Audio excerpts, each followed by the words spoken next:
Welcome back to Finergy, your guide to smarter financial decisions. Today, we're discussing one of the most important steps you can take for your financial health: building an emergency fund. Whether you're dealing with unexpected car repairs, medical expenses, or job loss, having an emergency fund can make all the difference when life throws you a curveball. In this video, we'll talk about why you absolutely need an emergency fund, how much you should save, and step-by-step strategies to start building your fund right now. Let's get started. One, understanding what an emergency fund is. So, what exactly is an emergency fund? An emergency fund is a dedicated amount of savings set aside for unexpected expenses, things like car repairs, medical bills, or even losing your job. These are the types of emergencies that can throw off your budget and financial plans.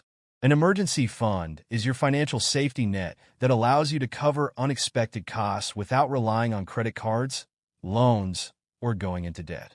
Having this cushion gives you peace of mind, knowing that you're prepared for life's unpredictable moments.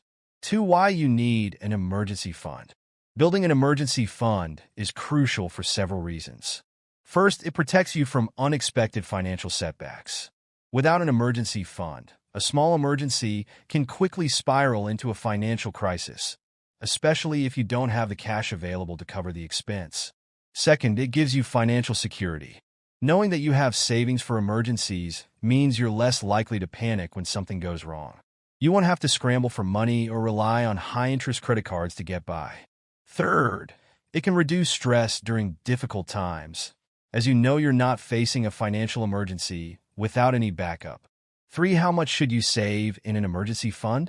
Now that we understand what an emergency fund is and why you need one, the next question is, how much should you save?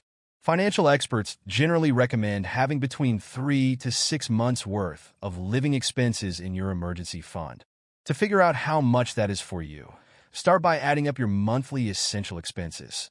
Things like rent or mortgage, utilities, groceries, transportation, and insurance.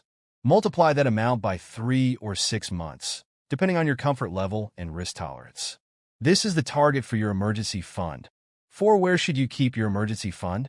Now, let's talk about where to keep your emergency fund. The ideal place to store your emergency savings is in a high-yield savings account or money market account. These accounts offer easy access to your funds, so you can withdraw money quickly in case of an emergency. A high-yield savings account also offers higher interest rates than a regular savings account, so your emergency fund will earn a little bit of interest over time. However, the key is to ensure that it's easily accessible in case of an emergency, so avoid locking it into something like a CD, certificate of deposit, that has withdrawal restrictions. 5. How to start building your emergency fund.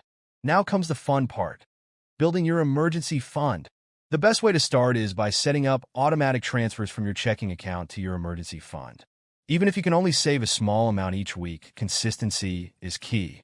By automating the process, you ensure that your emergency fund grows steadily. Start by setting a realistic goal, maybe $50 or $100 per week, depending on your income and expenses.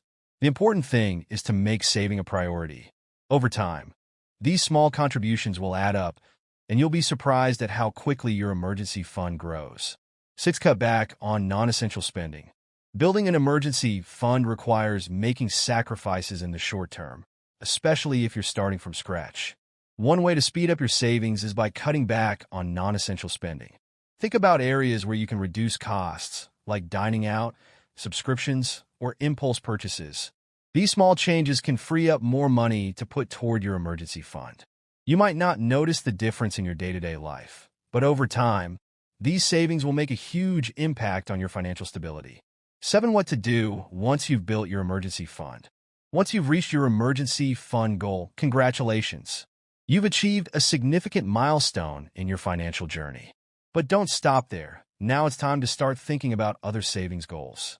With your emergency fund in place, you can focus on saving for retirement, a down payment on a house, or investing in your future.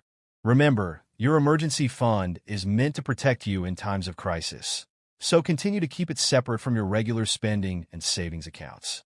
As your financial situation evolves, you might decide to increase the amount of your emergency fund to match any changes in your expenses or lifestyle. So there you have it. Building an emergency fund is one of the best things you can do for your financial security. By following these simple steps, you'll be prepared for whatever life throws your way without having to rely on credit cards or loans. Stay consistent, stay disciplined, and your emergency fund will be there when you need it most. Thank you for watching. If you found this video helpful, make sure to like, subscribe, and share it with anyone who needs financial advice. If you have any questions or tips about building an emergency fund, drop them in the comments below. See you next time on Finanzergy.